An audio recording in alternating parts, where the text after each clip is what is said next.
Hello दोस्तों, आज हम बताएंगे यूटीआई। यूटीआई क्या होता है?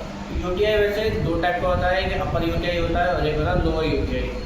यूटीआई नहीं है यूरिनरी ट्रैक्ट इन्फेक्शन, ठीक है। लोअर यूटीआई में दो टाइप आते हैं, एक आता है यूरेथ्राइटिस और दूसरा आता है सिस्टाइटिस, ठीक है। और अपर यूटीआई में क्या आता है? पाइलोनेफ्राइटिस, ठीक है।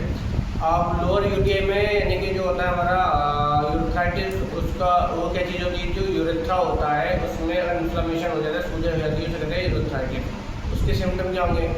उसमें क्या होगा? डिस्यूरिया होगा, हमारा अर्जेंसी होगी, फ्रिक्वेंसी होगी, और सबसे अच्छा डिफरेंस क्या होगा? उसमें यूरेथ्रल डिस्चार्ज होगा, थोड़ा हल्का वाइट डिस्चार्ज होता है, ठीक है, मगर फीवर नहीं होता है, ठीक है। दूसरा क्या होता है? सिस्टाइटिस। सिस्टाइटिस में क्या होता है? उसको कहते हैं हमारा क्या कहते हैं, जो यूपी होता है उसमें सूजन आ जाती है, यूरिनरी ब्लैडर के अंदर जब सूजन आ जाती है तो उसे कहते हैं हम सिस्टाइटिस। इसके लक्षण क्या होंगे? इसमें क्या होगा? हमारा डिस्यूरिया, अर्जेंसी, फ्रिक्वेंसी, और इसका उससे डिफरेंस कैसे करेंगे? उसमें यूरेथ्रल डिस्चार्ज होता है, इसमें क्या होगा?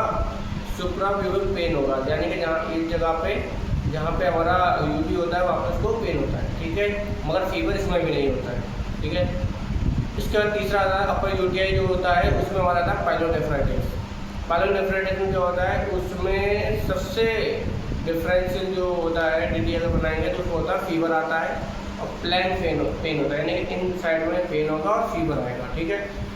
उसमें भी दो होता है, एक होता है माइल्ड पाइलोनेफ्राइटिस और एक होता है हाई। तो माइल्ड में हल्का फीवर आता है और जो हाई ग्रेड का होता है उनमें तेज फीवर आता है। और क्या होता है? डिस्यूरिया, अर्जेंसी, फ्रिक्वेंसी और सुप्राप्यूबिक पेन होता है, ठीक है। ये होते हैं हमारे अपर एंड लोअर यूटीआई।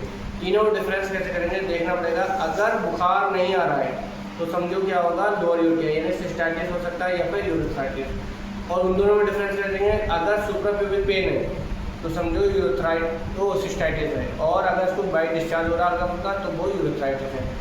और पाइलोनेफ्राइटिस को इससे डिफरेंस करेंगे, अगर बुखार आ रहा है तो अपर यूटीआई है, यानी कि उसको क्या है? पाइलोनेफ्राइटिस, ठीक है। इसके लिए हम अपना सीबीसी करा सकते हैं, यूरिन एमआर करा सकते हैं, यूरिन कल्चर करा सकते हैं, ठीक है। इसके लिए अच्छी मेडिसिन क्या है? मेडिसिन में हम क्या है जैसे चलाते हैं नाइट्रोफिरोलाइन चलाते हैं, और दूसरी हमारी सेप्ट्रान हो गई और सेप्रोफ्लॉक्सासिन और फ्लॉक्सासिन हो गई, ये मेडिसिन देते हैं। इनका कोर्स होता है 7 दिन, 14 दिन, 21 दिन, इसके हिसाब से करते हैं जैसा होगा, मतलब ये अपर है कि लोअर यूटीआई उसके हिसाब से। बाकी सिम्टोमेटिक फीवर है कि नहीं है उसके हिसाब से हम ट्रीटमेंट करते हैं। तो आज का हमारा टॉपिक था यूटीआई। नेक्स्ट वीडियो के लिए हमें लाइक करें, सब्सक्राइब करें एंड फॉलो।